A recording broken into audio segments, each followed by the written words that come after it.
This is me and Nicole. Thank you for joining for another episode of Talk It Out Tuesday. On today, I have Miss Marie Hunter with us with KRG Oil Company, and she is going to talk to us about influence. And one thing about Marie that I'm excited to share is that she is a female and Black, and she owns her own oil company. So let me let that set in for a second. So I am just excited on today to be in her presence. So I know that we are going to have a great conversation.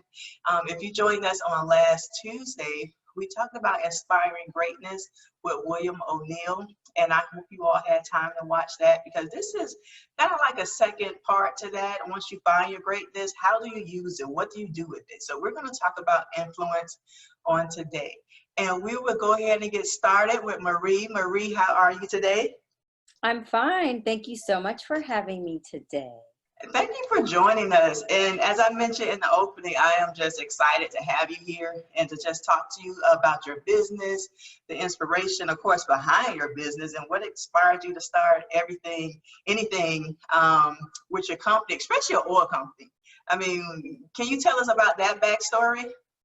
Sure. So basically, it's funny because I actually have no background in oil at all. I actually went to the University of Georgia. I had a degree, and I went to the journalism school. I had a journalism degree and a dance minor in dance education. When I got out of school, I really was just trying to work, and I worked for a textile company for a really long time, just trying to make some money. And I end up, working there for quite a while. And after about 6 years of employment, I got laid off in 2008, and that's when everybody was getting laid off. And it was a real eye opener for me because I was like, I've made this company millions of dollars, millions of dollars, and it's time to now invest in myself. So I would say that getting off was actually a blessing. My father at the time was trying to enter back into the petroleum sector. He was already in it for quite some time, and I was like, hey, I would really love to work with you. And I said, I'll learn the business. You can trust me. I'm your daughter. And I said, I really do not want anybody ever again to be able to put a value on what I do and my knowledge and what I can offer.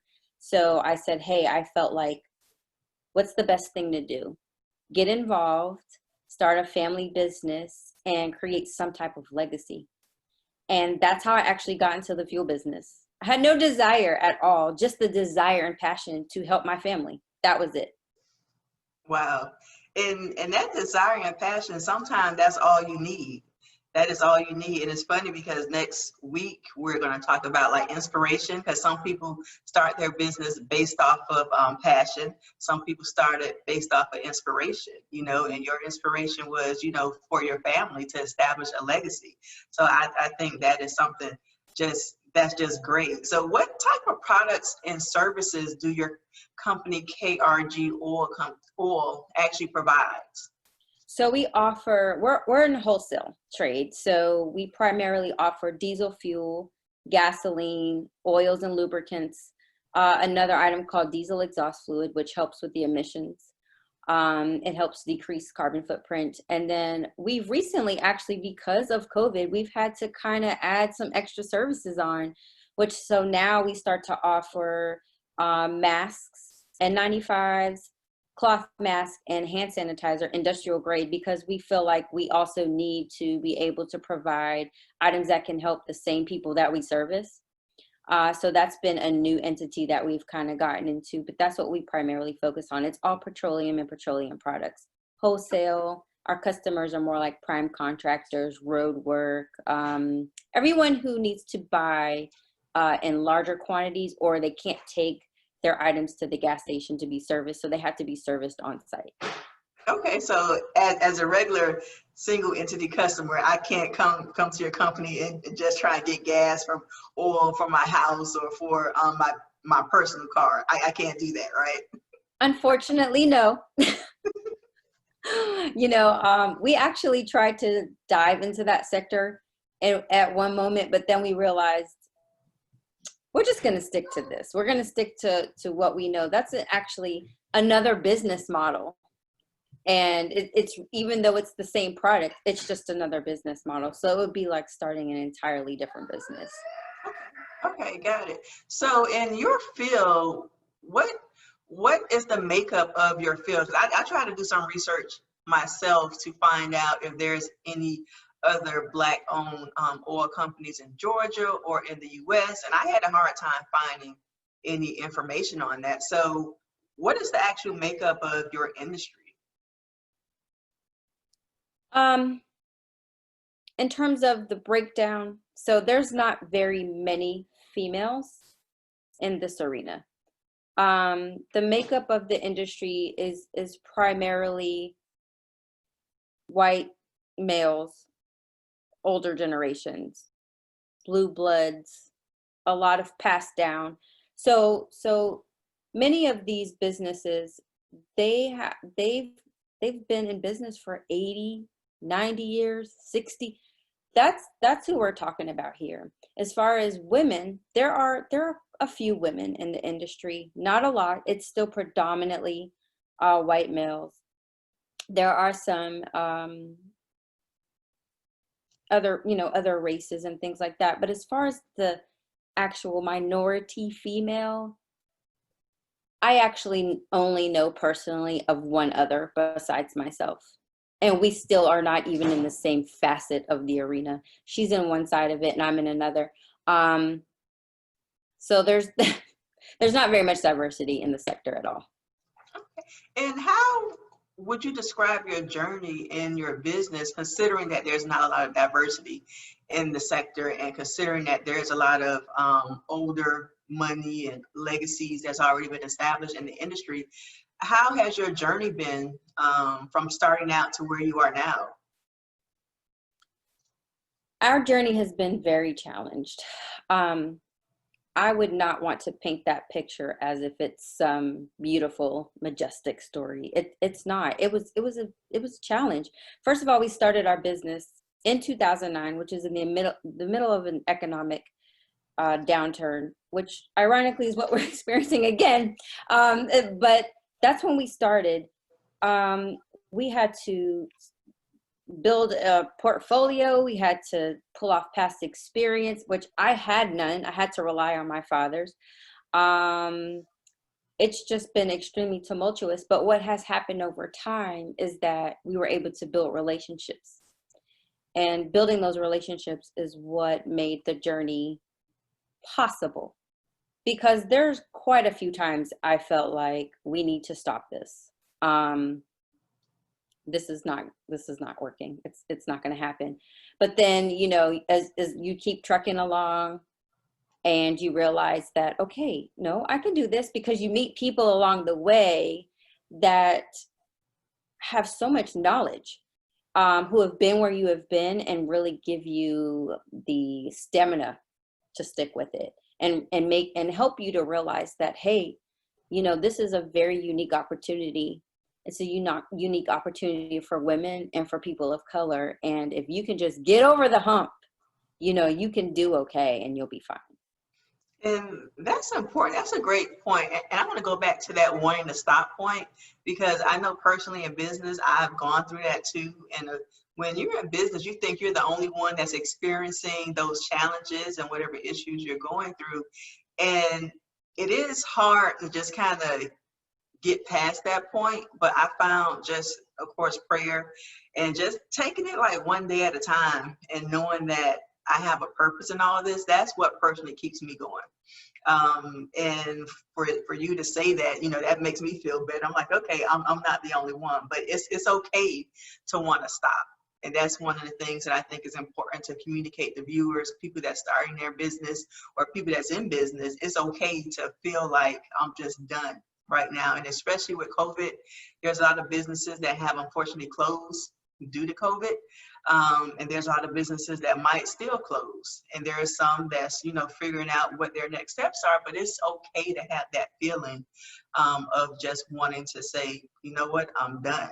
And it's great that you were able to overcome that and just keep pushing from 2009 to 2020. So I commend you on that. And moving on to just talk about influence. As I mentioned last week, we talked about the finding greatness and purpose and passion. That's what keeps me going. That's what keeps a lot of people going. And nowadays, everyone is buzzing about influence, being an influencer. How can I get influence? How would you define what influence is? Well, I would say, first of all, influence really allowed us to grow our business and cultivate really powerful relationships. But when we first started, we didn't have any influence. We didn't have anything. So what we needed to do was we ended up becoming very successful at building quality relationships. And that quality was really what helped influence our business. So basically, you know, the power of influence, right? So, like you said, it's going on a lot today. People either want to be an influencer or they need influence. And in its simple sense, it's the capability to have an effect on someone or something, right? In its simplest form, it's a really powerful concept. But I feel like in the industry that we were in, the influence was really the relationship, because there's so many relationships that we built that led us to other things and other opportunities that became very important and that became very lucrative. And it just started to snowball from there. And I think even at this point, we still need to have that influence. We still need to be building those relationships, but we've also ourselves have become somewhat of an influencer for other businesses. And our ability to grow, we've been able to take smaller businesses that have been maybe at the stages that we were years ago and say, hey, I have someone for you. I can introduce this person. And I know once you become a part of this network, you're going to see a lot of change. So that's kind of what's happened. We've also been able to pass it as well, but we're constantly working on it. That's great. And the thing that you mentioned earlier with the influence and the influencer, your influence has built over the years, because when you first started, you were just starting out, like many of us in business. I know when I was in business, you know, nobody knew me or anything about my business. So I had to work to kind of get to that point. And now, just by the mention of Mina or Elegant Occasions, people already know what comes along with that package. And in today's society, a lot of people think because you're an influencer, you necessarily have influence. And I think they're kind of two different things. Whereas nowadays with the social media influencer, that's a form of marketing. So these people are paid to do that. You know, they're paid by industries, they're paid by brands to actually try and get you to purchase that particular product. And I have a friend, she's starting out her business, and one of the things she mentioned to me, she was like, you know, well, in order to get my business started, I need to get an influencer. I'm like, you're thinking wrong. You know, you need to make sure you have a good business foundation, and then you grow your business. You know, just because you pay someone to use your product doesn't necessarily mean that you're going to have a successful business at all. And nowadays, that's the thing that people kind of get confused. And I know you being in business and having talked to a lot of people as well, what are some of the other misconceptions you think that people have in regards to how you come about influence and the impact of that influence on your business? I don't have to work as hard. Kind of like you said, right? If I have an influencer, then, maybe my product or my business might, skyrocket, and I won't have to work as hard because I paid for this influencer. I think that's a misconception.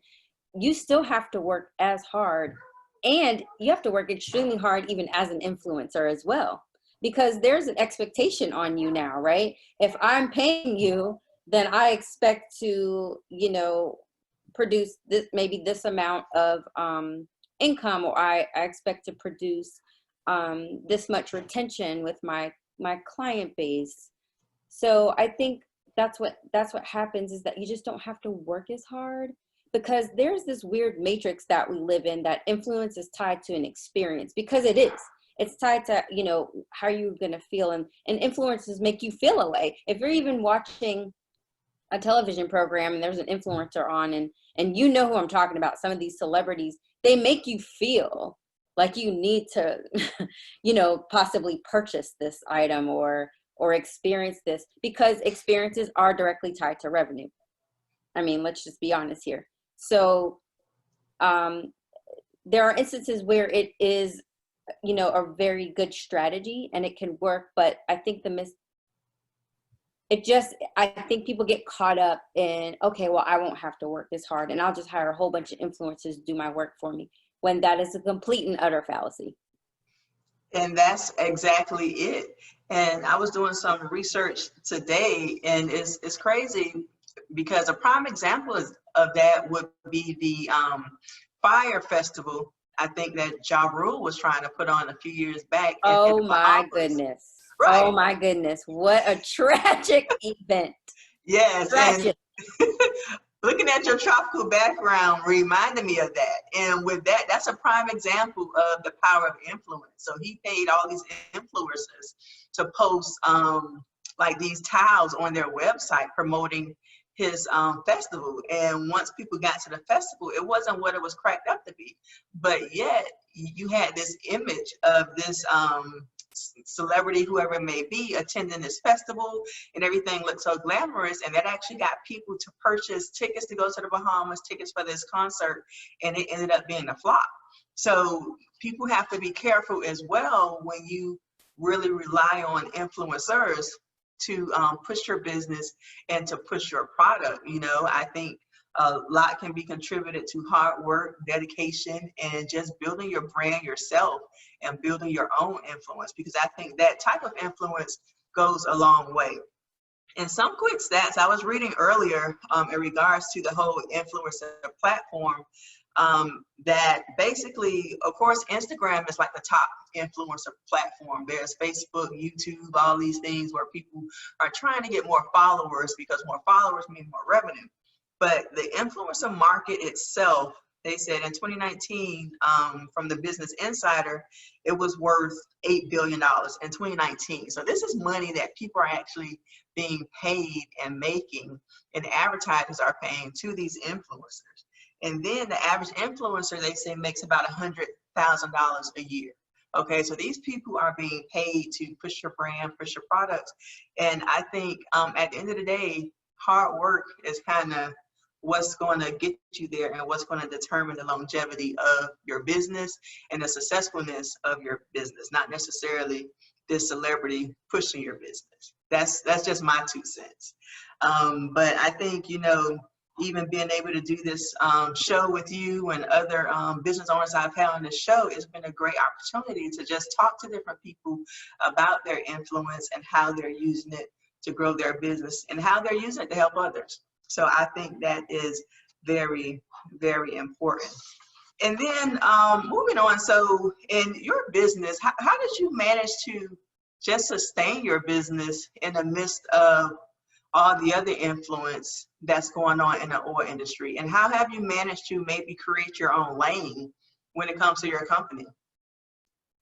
So I'll touch on it again, is that we managed to stay relevant by utilizing our relationships, constantly implicating some type of business development, okay, at different stages of business. That was really important for us, business development. When you are first starting, you're kind of in 101 phase. But as you develop, and you might be in year 4 or year 5, you need different kinds of information. You may need a different accountant. You may need a different, operating system. You may need a different way to basically record your money. I used to invoice off of Excel spreadsheets. Okay. That was fine when you're in 10, 20,000, 30, $40,000 revenue. When you get up to 400, not so much. It's not really good to have no accounting system at $400,000. revenue. And that's where I was. I didn't know what I didn't know. So I would say business development is really key on how to stay relevant, because there's also new developments in businesses that are happening that you might need to start incorporating in your own business model. You don't want to be one of those businesses that's still, you know, operating off of 2001 strategies and you know, things that people don't really do anymore. You have to stay relevant with the time. There are some things though that don't change. For example, it's not really entirely necessary for people in the petroleum industry, especially my lane, who do road work and construction and things like that, to have Instagram and all these other different, we're not going to have a TikTok being in the field, but don't need it. We really don't need any social media. Where we do a lot of our networking though is LinkedIn. LinkedIn is an excellent platform for us because it allows people to contact us and build relationships through LinkedIn. That's been an excellent source for us. But once again, that's a relationship building platform, and we've been able to work with some great companies off of LinkedIn. However, I do feel that the different social media avenues can keep you relevant in terms of just contacting people, connecting with your customer base. It's not entirely necessary, but it's a way that we can implement some type of just ongoing relationship. And I feel like that's the best way that we've been able to, you know, stay relevant in terms of just giving information. As far as creating our own lane, we had to figure out how to do that ourselves.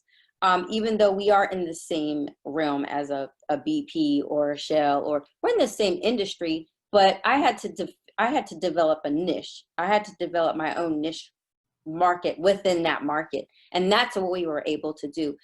We decided that we had to scale back. Instead of having so many customers, we decided to actually focus on the quality.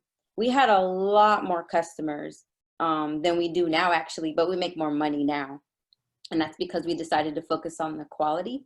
It was better to have that than to have a whole bunch of customers that were bringing us heartache and pain and, you know, things like that. So we actually had to take a dip in revenue to almost, you know, deplete ourselves of all of the bad experiences.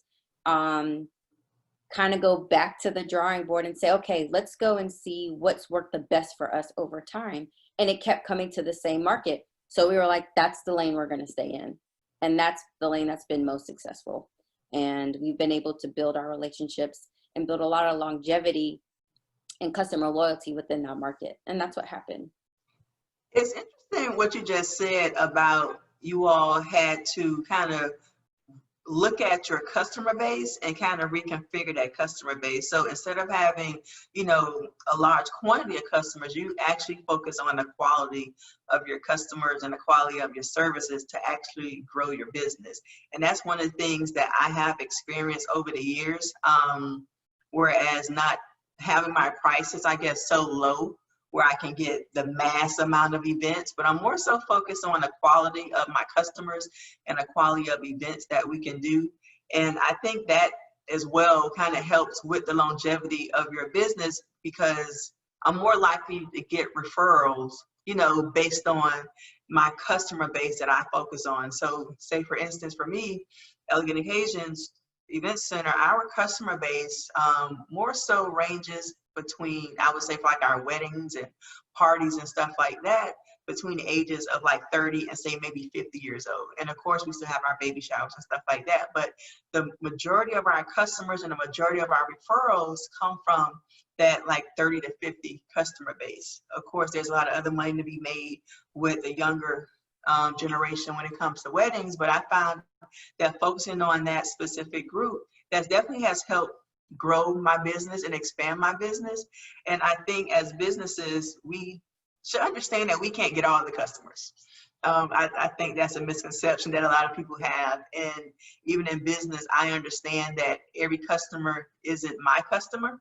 and that there's a lot of customers that actually go around, but just being specific and knowing your target market, I think that's definitely helpful when it comes to growing your business. And also, I heard you mention, of course, just continue to being able to sustain your business. So during this whole coronavirus pandemic, has that had any type of impact on your business? And if so, what have you guys done to just maintain it during that time?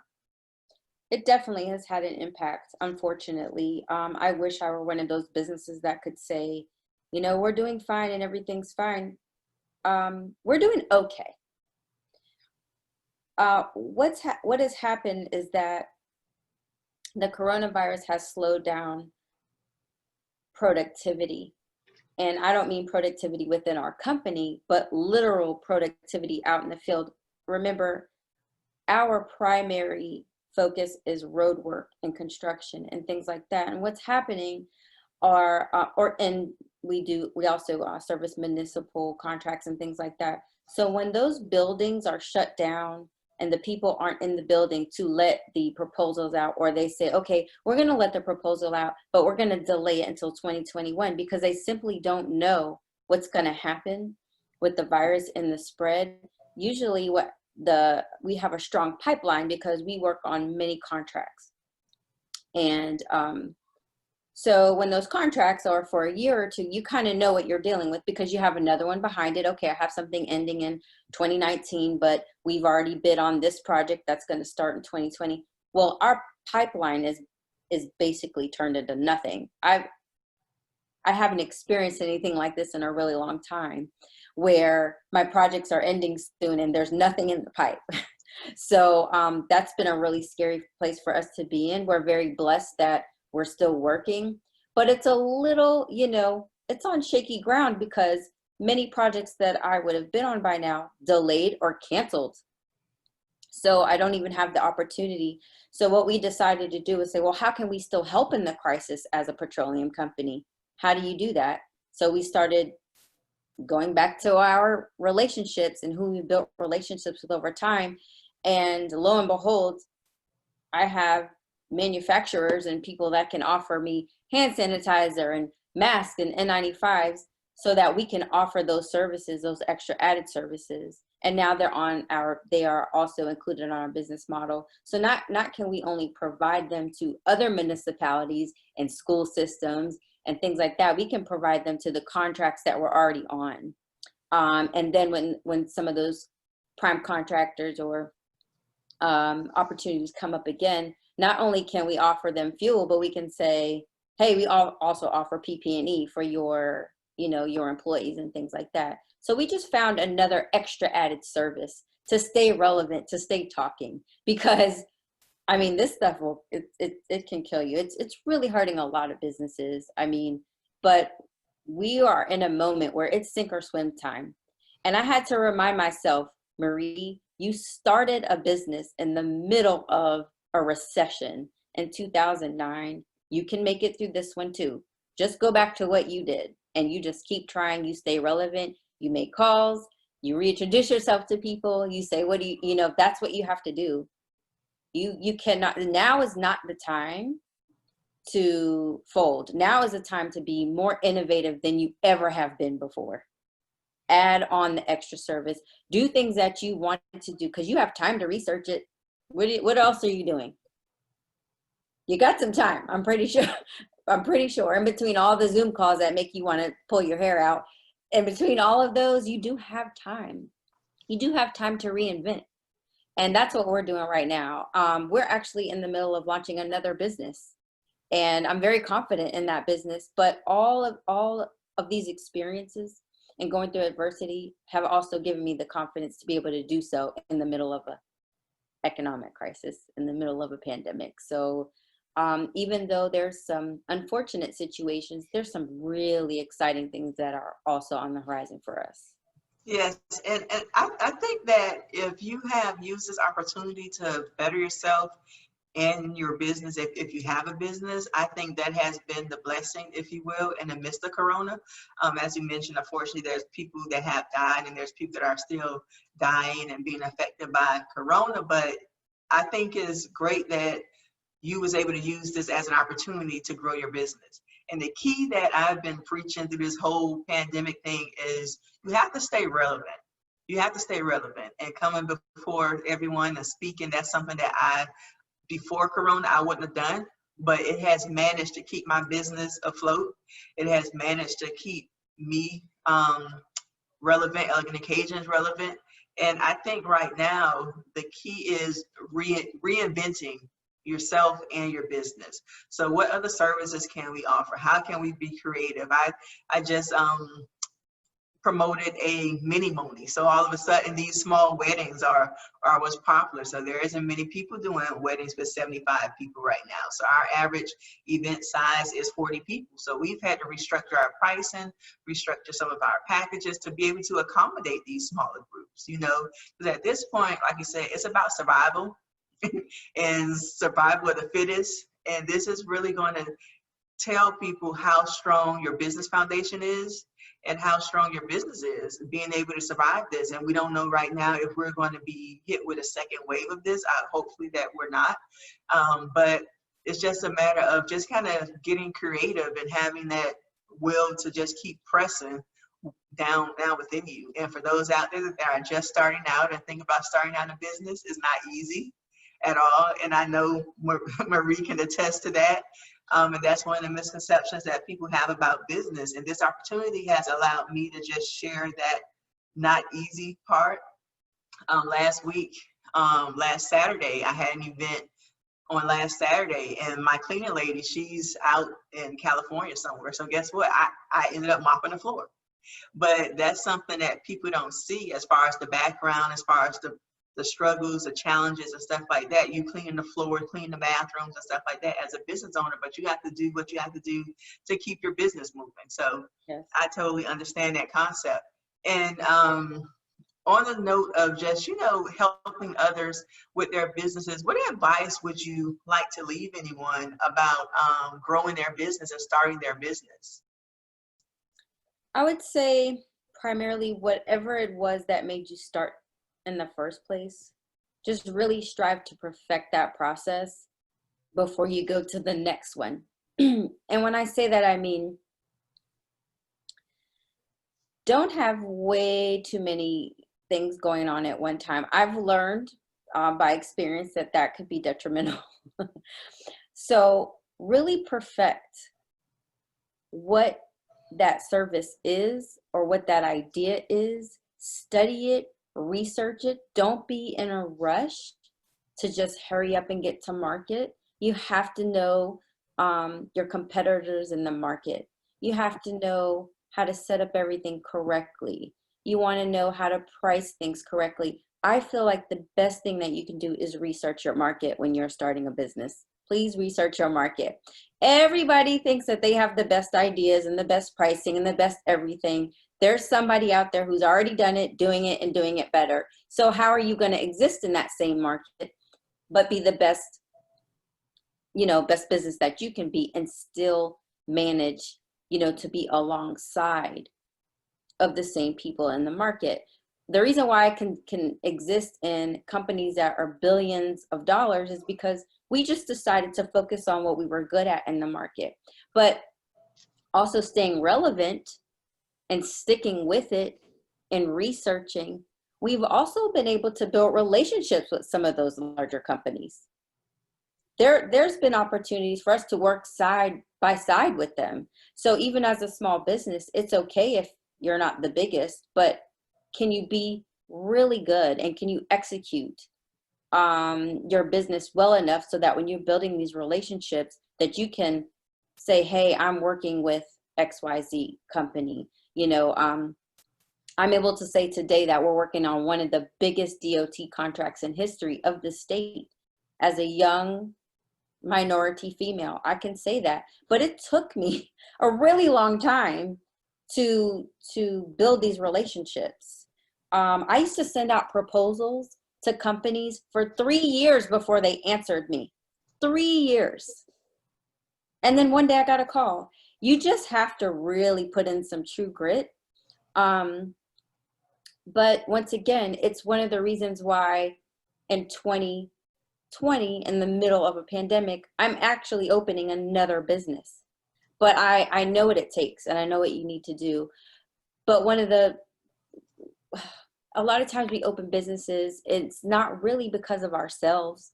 It's to service someone or something or somebody. It's the want and need to please other people or make other people happy in some way, and we know that makes us happy. So stick to that. But if one day it gets hard, I don't want to do this anymore, you just won't make it. I hate to say, you just won't make it. I'm in year 12, I think now, and I probably said I was going to quit almost every year leading every year leading up to that. I would just get so tired. But then I had to remind myself where I came from and how I started, and all the doors that my God opened. And I was like, I remember I went a whole year with not $1 in sales. And then the next year came, and then the next year came, and then all of a sudden we were in 400 and 500 and 600. I had to remind myself of the path that I've been on, and you can continue to do that if you stay on the path and focus. And it's okay if you have to recalibrate along the way, but remember why you started it in the first place, and just strive for perfection the best way you can there. It won't be ultimately perfect, but know your craft, know your business very well. You should not be able to let someone come in the room and tell you about your business. You have to be able to know all of the ins and outs, and that's by research and time. You have to cultivate it. It's a seed. You have to let it grow. Amen to that. Amen to that. And it's funny that you point on that. So I mentioned prior to us starting that a few days ago, I had a workshop with my Ground Zero business group, and we talked about creating a business plan. And one of the things I communicated to them is that the importance of that business plan is it forces you to do research on that business. And I initially did my business plan for a event planning company I had when I was getting my master's degree. So I was taking a business class. A part of that was on the business plan, not knowing that 5 years later, I was going to need that same business plan for my event center. So thankfully, I already had it, but I had to go back and tweak it and research, do market research in Atlanta and figure out why I'm starting this business. And I think that was very important to the starting of my business, and then even just being able to look back on that a few days ago, looking at my business goals, seeing where I started to where I am now. I felt pretty accomplished as far as what I've done since I opened my business. But that same market research is what continues to help me to expand my business by looking at other event centers, seeing what they're doing, seeing what I can do better, how they're packaging their products and stuff like that. And I just want to make it clear that it's not necessarily stealing ideas or anything like that. I think it's just being smart about what you do. Because I know I'm not the only event center in Atlanta or in my area, but I want to see what my competitors are doing well so that I can just continue to improve upon my products, my services, my packaging, my pricing and stuff like that to make sure that I'm offering a fair market price for my services, as well as staying current with the latest products and trends that's going on in the event planning industry. And I think that is very important as well too. And I appreciate your honesty about just letting people know your journey, especially that year. Out of everything you said, what struck me the most was that year that you said that you didn't make $1, but you stuck with it. And I know that was challenging for you. And sometime in business, you might not make $1 or anything like that. And it's crazy because I've spoken with, some business owners who are just starting out, and they're frustrated because they've been in business for a year. And they're like, well, I haven't seen any money yet. I'm like, you've only been in business for a year. So it's going to take some time for you to get to that place. But in the meantime, you have to continue to just push through and grow. And like you just shared that, and here you are, 12, 13 years later, using that as a story to motivate others. So those challenging times are what the business is really built on, you know, and a lot of Yes. people don't see that. And one of the other questions that I want to ask you earlier, your daughter came in. How do you balance being a mom, your family, and being a businesswoman in this industry? Because I know That was that my can't. son. That's okay. He's got a lot of hair. Or your son, okay. Yes. So how do you manage to do all that? I don't have any kids right now, and it's definitely challenging for me. I make myself tired. So how do you manage to do all of that? So it's very challenging. I have 3 boys, and one's 14, 11, and then I have a 5-year-old. And I will say that I'm not always the nicest when mommy's working. And they've kind of learned my hand signals. Okay. Mommy's talking. Say hi. Hi. Hi. Okay. Go that way. That is the behind the scenes that people don't see, but it's a part of one being a woman and a mom and the boss. So you have to be able to balance all of that. So kudos to you for being able to do all of that and still run a successful company. It is challenging. The work-life balance is extremely difficult. I think people put too much pressure on themselves about work-life balance, because the facts are, if you are an entrepreneur, man, and some people might disagree with this, there isn't a work-life balance. And I know some people would say, oh my gosh, that's so false. It's not. All I can say is you do your best. You do your best to create some type of balance. But the facts is that your time is tied to money. I have to be productive as much as I can most of the day, because my productivity determines how much money that I can make and bring home to my family. So there are times where I'm extremely busy and I'm like, everybody needs to leave this house, leave my office right now, because I'm in a zone and you cannot kill this zone, because I need to be left alone. And that voice, when people hear that voice, they're like, oh, okay, she's serious today. However, I do try to do things like, okay, we're going to go on vacation and let's plan it. And I will do that. I don't promise to not bring my laptop and not work for at least an hour or 2 on vacation, but I'm going. So give me that credit. Give me that credit. I'm there, not always present, but I'm there. But what I do is I recognize that. And I do know that I have to incorporate some more things of family time. But what's really cool is that actually COVID has allowed me to do that a little bit. We do more things here. We cook more. I'll bake more with my kids. As of recently, we've gotten a new little hobby that we have, which is, you're going to think this is funny. We talk about the stock market. I'm introducing my kids to the stock market. Even my 5-year-old, he has no idea what we're buying. But I mentioned things that he recognizes: Dunkin' Donuts, toys, Hasbro. He recognizes that. Target. He goes, well, I want to buy that, mommy. So we're playing around with new ideas and concepts, but we sit down together and we do it together as a family. And it's like the highlight of my week when we do this. They don't know half the stuff I'm talking about, but I'm like, you're going to appreciate this later on. But it's one of the things that, we've just incorporated more in our life, to do something that's together. But I feel like, hey, you're learning about business. They know what a shareholder is.